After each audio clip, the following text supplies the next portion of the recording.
سیرت نگار حضرت محمد صلی اللہ علیہ وآلہ وسلم کی ولادت کے دن اور سال پر متفق ہیں، البتہ تاریخ پیدائش کے بارے میں اختلاف رائے پایا جاتا ہے۔ ولادت کا دن سوموار اور سال عام الفیل یعنی 571 عیسوی ہے۔ معروف سیرت نگاروں اور مورخین کے مطابق حضور نبی کریم صلی اللہ علیہ وآلہ وسلم کی تاریخ پیدائش 12 ربیع الاول ہے۔ مصر کے مشہور حیت دان اور ریاضی کے عالم محمود پاشا فلکی اور مورخ سلمان منصور پوری کی تحقیق کے مطابق پیغمبر انسانیت صلی اللہ علیہ وآلہ وسلم کی تاریخ پیدائش 9 ربیع الاول تھی، کیونکہ سوموار کا دن 9 ربیع الاول کو تھا، جبکہ علماء شیعہ کی اکثریت نے 17 ربیع الاول تحریر کی ہے۔ سیرت نگاروں کی اکثریت کا چونکہ 12 ربیع الاول پر اتفاق ہے، لہذا مسلمانوں کی واضح اکثریت اسی کو پیغمبر انسانیت صلی اللہ علیہ وآلہ وسلم کا یوم ولادت تسلیم کرتی ہے۔ رحمت للعالمین صلی اللہ علیہ وآلہ وسلم مکہ میں صفا کی پہاڑی کے نزدیک شعیب ابی طالب کے جس گھر میں پیدا ہوئے وہ محمد بن یوسف ثقفی کی ملکیت تھا۔ خلیفہ ہارون الرشید کی ماں نے اس مبارک گھر کو خرید کر مسجد میں تبدیل کر دیا، لوگ اس کی زیارت کرتے اور نماز پڑھتے۔ راوی کے مطابق آج کل یہ لائبریری کی صورت میں موجود ہے۔ حضور اکرم صلی اللہ علیہ وآلہ وسلم کی والدہ ماجدہ بی بی آمنہ رضی اللہ تعالی عنہا کے مطابق ان کے حمل کے ایام بڑے آسانی سے گزرے اور کوئی بوجھ محسوس نہ ہوا۔ جب ایام پورے ہو گئے تو فرشتے نے خواب میں نومولود کے لیے یہ دعا پڑھنے کے لیے کہا، اللہ واحد سے اس کے لیے ہر حاسد کے شر سے پناہ مانگتی ہوں۔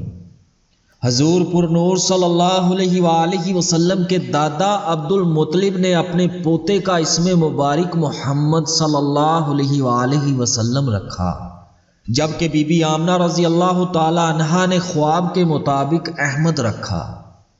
جب قریش نے جناب عبد المطلب سے منفرد نام رکھنے کی وجہ پوچھی تو انہوں نے کہا کہ محمد نام اس لیے رکھا تاکہ میرے فرزند کی تعریف دونوں جہاں میں ہو۔ جناب عبد المطلب اپنے پوتے کو گود میں اٹھا کر کعبہ شریف میں لے گئے اور یہ دعا کی، سب تعریف اللہ کے لیے جس نے مجھے پاک آستینوں والا یہ بچہ عطا فرمایا، یہ اپنے پنگوڑے میں سب بچوں کا سردار ہے، میں اسے بیت اللہ شریف کی پناہ میں دیتا ہوں۔ جناب عبد المطلب نے پیدائش کے 7ویں روز اونٹ ذبح کر کے عزیز و اقارب کی دعوت کی۔ رسم کے مطابق نومولود کے سر کے بال منڈوائے گئے اور بالوں کے وزن کے برابر سونا خیرات کیا گیا۔ حضور اکرم صلی اللہ علیہ وآلہ وسلم کی والدہ نے 7 روز تک اپنے فرزند کو دودھ پلایا۔ اس کے بعد آپ صلی اللہ علیہ وآلہ وسلم کے تایا ابو لہب کی کنیز صوبیہ نے آپ صلی اللہ علیہ وآلہ وسلم کو دودھ پلایا اور دیکھ بھال کی۔ اس خدمت کے صلے میں حضور صلی اللہ علیہ وآلہ وسلم جوان ہونے کے بعد صوبیہ سے حسن سلوک فرماتے رہے۔ آپ صلی اللہ علیہ وآلہ وسلم مدینہ سے بھی صوبیہ کے لیے کپڑے اور خرچہ بھیجا کرتے تھے۔ ناظرین گرامی، صوبیہ خاتون کے بارے میں بعض علماء اکرام کا خیال ہے کہ انہوں نے اسلام قبول نہیں کیا تھا، مگر بعض آپ کو صحابیات میں شمار کرتے ہیں، واللہ عالم بالصواب۔ مگر دوستو، جس ہستی کو انہوں نے دودھ پلایا وہ ہستی کائنات کی سب سے معتبر ہستی ہے۔ بس اسی بات پر اکتفا کرتا ہوں کہ اللہ کے راز اللہ ہی جانتا ہے۔ اللہ اپنے حبیب کے صدقے ان کے درجات کو بلند کرے، اور میری طرف سے جانے انجانے میں کوئی غلطی یا گستاخی ہوئی ہو تو اللہ تبارک و تعالی اپنی بے مثال رحمت کے سبب معاف فرمائے، آمین۔ ناظرین گرامی، بعض سیرت نگاروں نے حضور مکرم صلی اللہ علیہ وآلہ وسلم کی ولادت کے مبارک موقع پر رونما ہونے والے معجزات کا ذکر کیا ہے۔ بحیرہ ساوا یعنی تبریہ خشک ہو گیا، کسریٰ نے اپنی حکومت کی بربادی کا خواب دیکھا، ایران میں زلزلہ آیا جس سے قصر شاہی کے کنگورے گر گئے، صدیوں سے جلتا آتش کدہ بجھ گیا، ایک جھیل سوکھ گئی، صحرا میں ایک ندی نمودار ہو گئی، ایک گمنام شاعر کا یہ شعر ان معجزات کو یوں بیان کرتا ہے: گمسم تھی دو جہاں کی حقیقت میرے بغیر، گمسم تھی دو جہاں کی حقیقت میرے بغیر، میں آ گیا تو ارض و سما بولنے لگے۔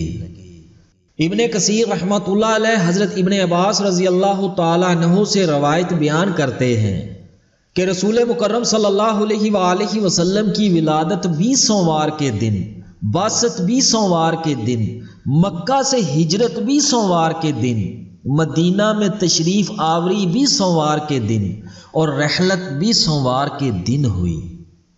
اللہ تبارک و تعالیٰ نے اپنے نبی صلی اللہ علیہ وآلہ وسلم کو یتیم اور غریب پیدا کیا۔ نبوت کا منصب ہمیشہ غربا کو ہی ملتا رہا۔ قریش کو ایک اعتراض یہ بھی تھا کہ رب نے کسی امیر اور دولت مند کو نبوت کے منصب سے سرفراز کیوں نہ کیا؟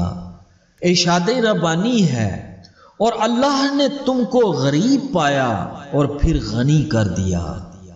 حضرت عبداللہ بن عباس رضی اللہ تعالیٰ عنہ سے روایت ہے، رسول اللہ صلی اللہ علیہ وآلہ وسلم نے فرمایا، اللہ تبارک و تعالیٰ نے خلق کی تخلیق فرمائی تو مجھے سب سے اچھے گروہ میں رکھا، پھر قبائل کو چنا تو مجھے سب سے اچھے قبیلے میں رکھا، پھر گھرانوں کو چنا تو مجھے سب سے اچھے گھرانے میں رکھا، لہٰذا میں اپنی ذات کے اعتبار سے بھی سب سے اچھا ہوں اور اپنے گھرانے کے اعتبار سے بھی سب سے ممتاز ہوں۔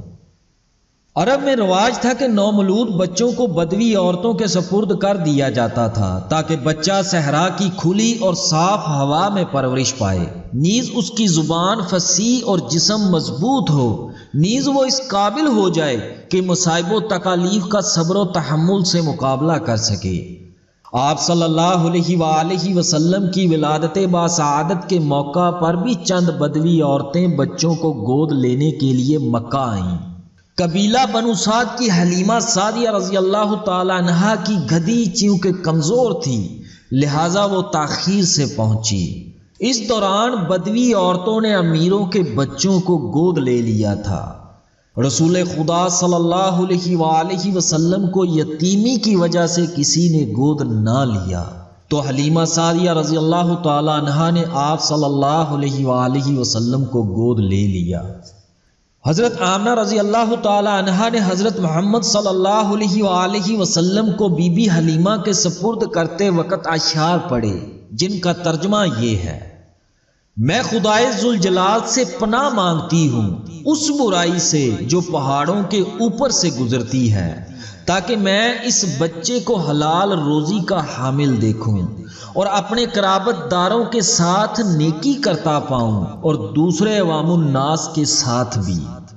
حلیمہ سعدیہ رضی اللہ تعالی عنہا کہتی ہیں، جب میں نے نبی مکرم صلی اللہ علیہ وآلہ وسلم کو اپنے سینے سے لگایا تو میری چھاتیاں دودھ سے بھر گئیں۔